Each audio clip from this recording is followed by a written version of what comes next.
여러분 안녕하십니까. 만화임 뉴스입니다. 오늘은 매일신문을 좀 소개를 드릴까 합니다. 어제죠. 22일날 오전에 보도된 내용인데요. 매일신문에서는 이 제목을 이렇게 뽑았습니다. 한국 진보정권 대북정책 전환 위해 동맹 희생할 것. 주한미군 철수 요구하면 영구히 떠나. 이런 제목으로 기사를 썼는데요. 이것을 제가 우선 보니까 지금 이 얘기가 미국에서 나온 얘기입니다. 미국에서 나온 얘기인데 우리나라에서도 그렇고 외국에서도 그렇고 아마 곧 대통령 선거가 있을 것이라는 그러한 생각을 많이 하는 것 같습니다. 물론 저는 생각이 전혀 다릅니다. 왜냐하면은 윤석열 대통령의 비상계엄을 저는 내란 죄로 보지를 않습니다. 왜냐하면 요건이 안 되기 때문에. 그래서 만약에 윤석열 대통령이 탄핵소추가 결의가 돼서 지금 헌법재판소에서 심판을 기다리고 있잖아요. 만약에 탄핵이 인용이 되면은 60일 안으로 대통령 선거를 해야 되겠죠. 그래서 그렇게 됐을 때에 거의 진보 정권, 다시 말하면 이재명 대표가 대통령에 취임이 될 것이다. 아마 이렇게 생각을 하는 것 같습니다. 진보 정권이 들어서게 되면은 대북 정책의 전환을 위해서 말이죠. 그럼 미국하고 일본하고 관계를 끊어야 되잖아요. 그래서 한일 동맹, 또 한미 동맹, 그리고 한일 협력, 여기에 100% 변화가 있을 것이다. 이렇게 지금 진단을 하는 것 같습니다. 그리고 미군을 철수 요구하면은 미군들은 영구히 우리 한국을 떠난다. 그런 내용인데요. 이재명 대표의 사진을 실었습니다. 제가 이 사진을 보니까 좀 섬뜩한 생각이 듭니다. 이재명 대표 그러면은 우리가 떠오르는 것이 형수 욕설이잖아요. 두 번째는 친형 병원 입원이잖아요.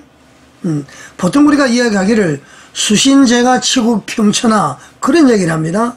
내 몸을 닫고 가정을 다스리고 그러면은 국가를 다스리고 그 다음에 온 천하를 평정한다 이런 것인데 내 몸을 잘 수양을 못하고 내 가정을 잘 다스리지 못하는 자는 국가를 제대로 잘 다스리지 못하는 거 아닙니까 여러분? 과거에 성남시장 시절에 보면은 말이죠. 성남 시민들하고 싸울 듯이 대화하는 것. 그 다음에는 여러가지 여러분들 잘 아시잖아요. 또 전과사범이라고 이야기를 하고 말이죠. 또 어떤 분들은 말이죠. 범죄인이 지금 민주당을 기도를 하고 있다. 그렇게도 이야기를 하고 있더라고요. 자, 자주간 이분 얼굴이 있습니다만은 걱정인데 지금 방금 그런 내용이 어디서 나왔느냐면은 이 기사를 보면은 말이죠. 미국의 한반도 전문가들은 한국에서 진보 정부가 출범하면은 대진보적 대북 정책을 실현하기 위해서 동맹을 기꺼이 희생할 것이다. 즉 한미동맹과 한일협정을 포기할 것이다. 대북 정책을 위해서 말이죠. 그래서 22일 날 미국 현지 시간에 말이죠. 보이스 오브 아메리카, 미국의 소리죠. 이 미국의 소리에 따르면은 과거에 주한미군을 점령군이라고 칭했던 진보 정당은 이렇게 했는데 이분들이 표현을 잘 못했습니다. 미군을 점령군이라고 이야기한 사람은 이재명 대표 아닙니까 여러분? 최근에 이 사람들이 말이죠. 동맹을 중시한다.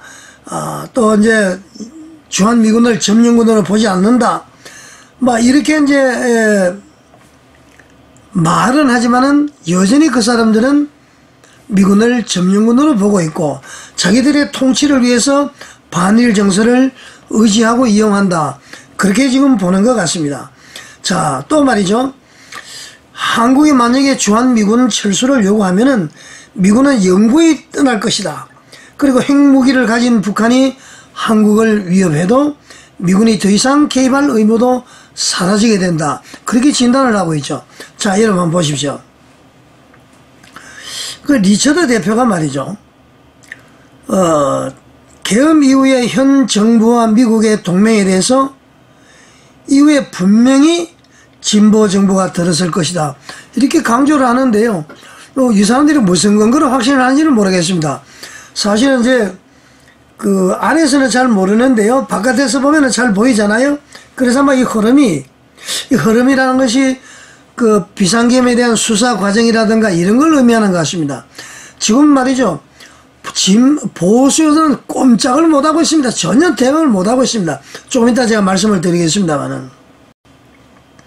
자, 그래서 말이죠. 미군 철수 문제도 그렇습니다.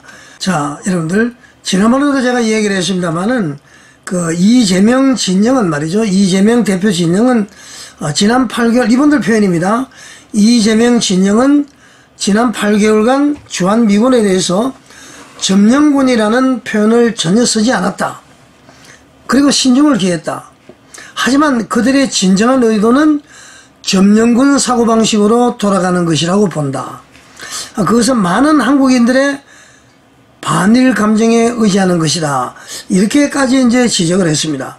그래서 이제 트럼프 행정부가 말이죠. 한국 정부의 그 주한미군 주둔비 정액을 주장하면은 갈등이 발생할 수 있기 때문에 매우 진보적인 정부와의 관계를 신중히 관리해야 된다. 이렇게 이야기를 하는데요. 무슨 얘기냐면은 트럼프는 말이죠. 지난 3월달부터 계속 했잖아요. 한국의 방위비 정액을 과거에 집권했을 때도 그렇고 말이죠. 정액을 요구를 하고 있습니다. 그러면은 울고 싶을 때 뺨 때려주는 게 아닙니까? 이재명 대표는 분명히 주한미군을 점령군이라고 얘기했습니다. 그러면은 안 그래도 내보내기를 어떻게 할까 이렇게 이제 생각을 하고 있던 차에 방위비를 더 내라 그러니까 우리는 내지 못한다. 그럼 너희들 떠나라. 100% 이렇게 하고도 남을 사람이죠. 자, 그랬을 때에 이분들이 진단을 하기를 말이죠. 한국 전쟁 이후에 우리가 남았던 이유는 미국과 한국이 강력한 방어를 구축해서 또 다른 전쟁을 막기 위함이었다. 75년간 성공적이었다. 50년도 전쟁이 발발됐으니까요. 한국이 비록 세계 5대 군사 강국 중에 하나지만은 북한보다 훨씬 또 우수한 재래식 전력을 가졌지만은 핵무기를 가진 건 김정은이다. 물론 이제 전쟁이 발발되면은 5분 안으로 북한이 초토화 된다고 그럽니다만은 그 사이에 만약에 북한이 핵폭탄을 터뜨리면은 우리나라도 피해가 이루 말로서 표현할 수 없죠. 재래식 무기는 그냥 터뜨리면서 끝나지만은 핵무기는 떨어지면은 말이죠. 대재앙이 일어나는 거 아닙니까, 여러분? 그래서, 핵무기를 가진 이 김정은이가 더 강자다.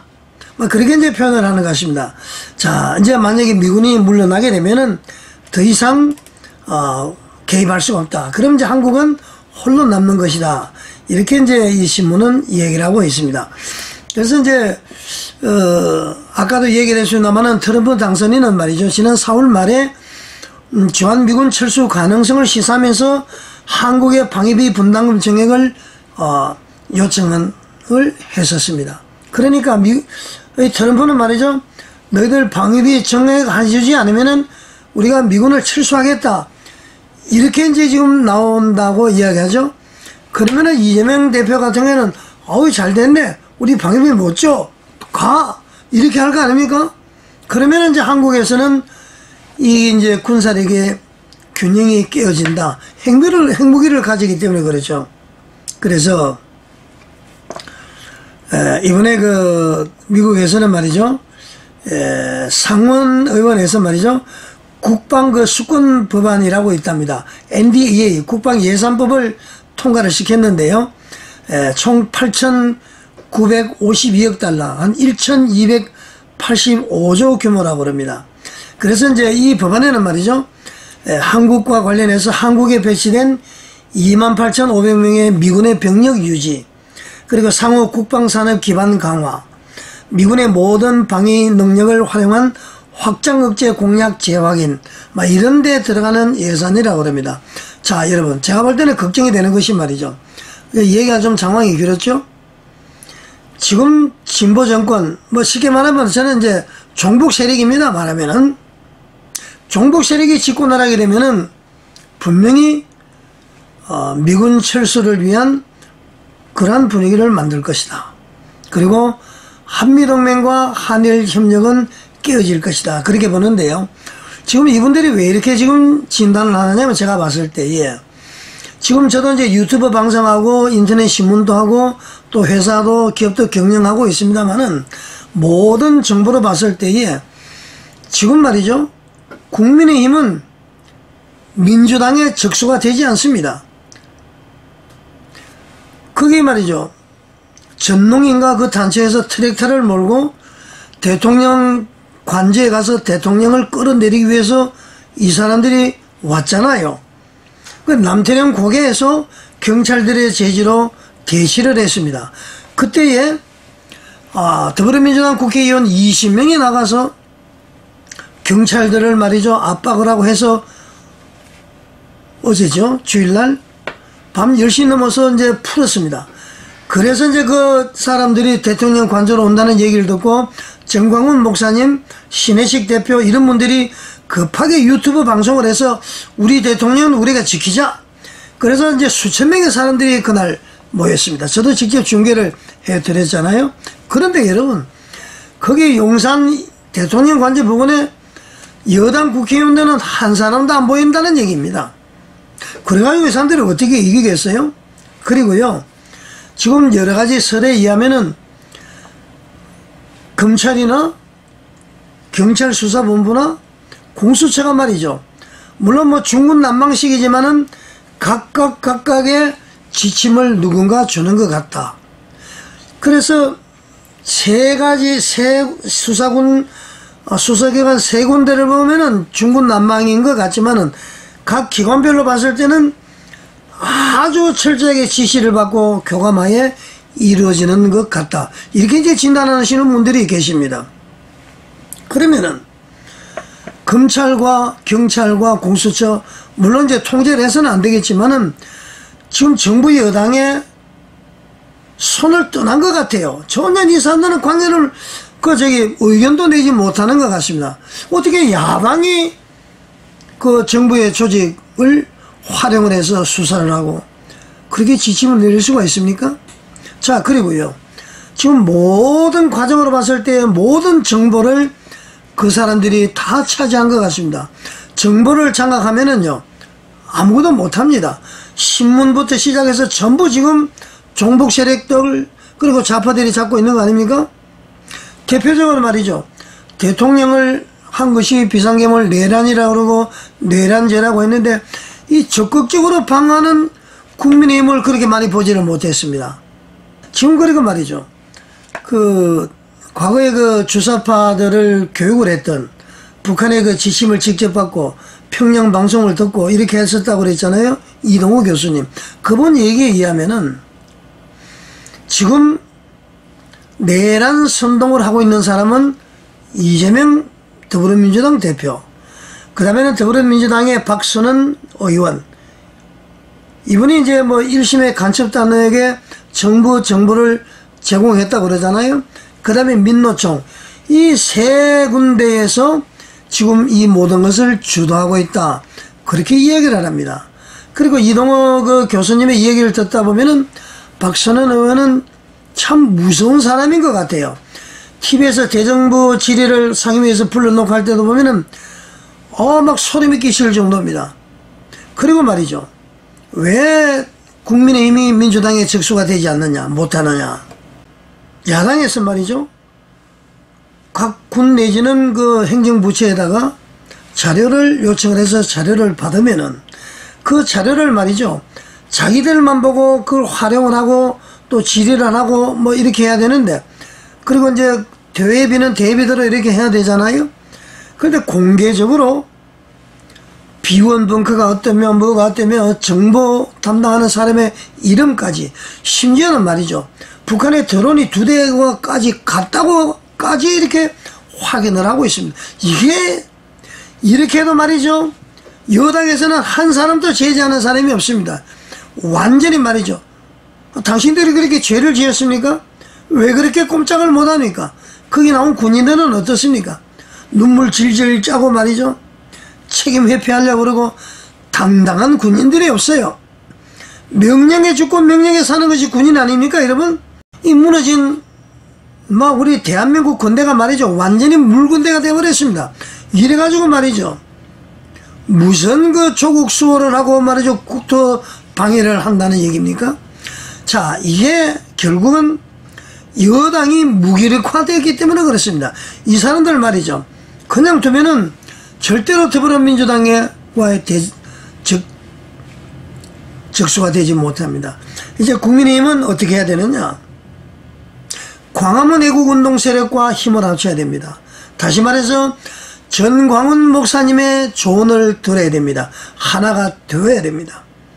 그래서 싸워야 종북 세력과의 전쟁에서 이길 수가 있습니다. 이것은 말이죠, 대통령의 탄핵이 되느냐 안 되느냐가 문제가 아니고요, 체제 전쟁입니다. 여러분, 사상 전쟁입니다. 우리나라가 공산화가 되느냐, 연방제로 가느냐, 중국과 러시아와 북한의 손아귀에 들어가느냐, 아니면은 자유 대한민국이 계속 지속이 되느냐, 한미방이 한일 협력을 통해서 우리나라가 계속 선진국으로 나아갈 수 있느냐, 그게 결정이 되는 이 중요한 시기입니다. 전쟁입니다. 전쟁. 전쟁에서 지면은 말이죠, 포로가 되고 다 엄청난 고통을 받지 않습니까? 자, 국민의힘 정신 차려야 됩니다. 당신들 그렇게 해서 되지 않습니다. 내만 먹으면 된다? 전쟁이 나면은 나는 이제 외국으로 가면 된다? 여러분, 그렇게 생각하면 안 됩니다. 지금 말이죠, 상황이 아주 심각합니다. 그 추운 겨울에 말이죠, 지난 토요일은 엄청난 사람들이 나왔잖아요. 왜 나왔을까요? 홀려서 나옵니까? 정광훈 목사님한테 가스라이팅 당했습니까? 그런 생각하지 마십시오. 대한민국을 사랑하기 때문에, 예수 한국 복음 통일 때문에 나온 것입니다. 이번 주 토요일날 국민의힘 말이죠, 다 나오십시오. 당신들이 말이죠, 광화문 애국운동 세력과 척을 지고 정광훈 목사님과 이런 거리감을 두니까 안 되는 겁니다. 김문수 장관도 이야기했죠. 차명진 전 의원이 세월호 천막에서 난잡한 그런 걸 얘기를 했다고 해서 말이죠, 공천에서 탈락시켰잖아요. 그리고 이번은 국민의힘 공천에서 탈락시킨 분들, 도태우 변호사라든가 이런 분들, 올바른 얘기한 사람을 말이죠, 중도 내지는 좌파 눈치를 보고 표를 하나 더 받아온다? 천만입니다. 여러분들. 지금 윤 대통령이 지지율이 떨어지는 이유는 말이죠, 하나 먼저 문재인 전 대통령이 40%에서 50% 가까이 계속 지지율을 유지한 이유는 말이죠, 좌파 그리고 전라도 지역만 바라보고 정치를 했습니다. 그 사람은 어떻게 보면 좀 현명하다고 볼 수 있죠. 윤 대통령이 어떻습니까? 그래도 화합을 해야 된다 해서 그냥 이렇게 일반적인 정책을 펴다 보니까 집토끼가 다 도망을 가버렸습니다. 문재인은 집권했을 때 말이죠, 적폐청산글에서 보수 인사들이 얼마나 많이 구속이 됐습니까? 문재인 정권 때 우리가 참 어려웠잖아요. 고통을 많이 받고.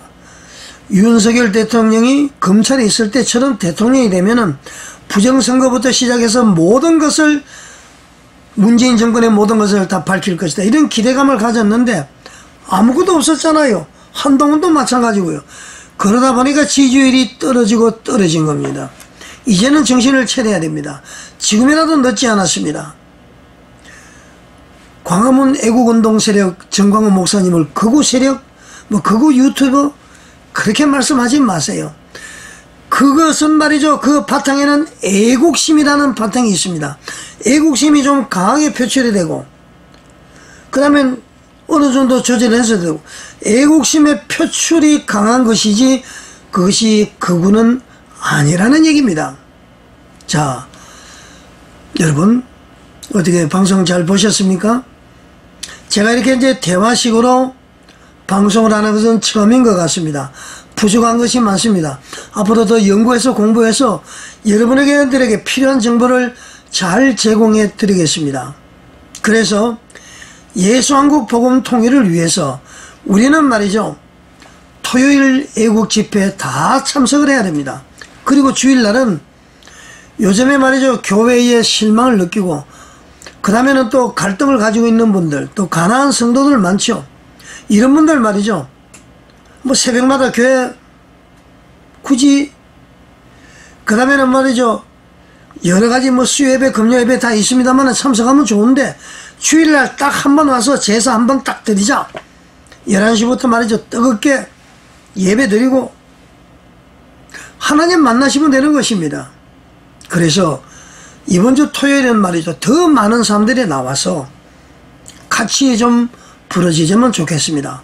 제가 이렇게 하니까 말이죠, 무슨 정광훈 목사님한테 돈을 받고 하느냐, 뭐 자유통일당 당원이냐, 저 말이죠, 돈 받은 바 없습니다. 그리고 자유통일당 당원도 아닙니다. 오로지 한국교회를 위해서 우리 자랑스러운 대한민국, 이래서는 안 되겠다는 뜨거운 마음으로 애국운동을 하는 것입니다. 물론 이제 당을 선택을 해서 저도 입당을 해야 되겠죠. 어느 당이든지. 자, 여러분, 토요일날 만나십시다. 우리 연예인 유퉁씨, 그날 깜짝 놀랐습니다. 이번 토요일은 또 어떤 소재를 가지고 나오실지 아마 하나님께서 우리 광화문 애국운동 세력과 전광훈 목사님에게 붙여주신 귀한 선물이 아닌가, 이분의 앞으로 활약이 큰 기대가 됩니다. 자, 여러분 시청해 주셔서 감사드립니다.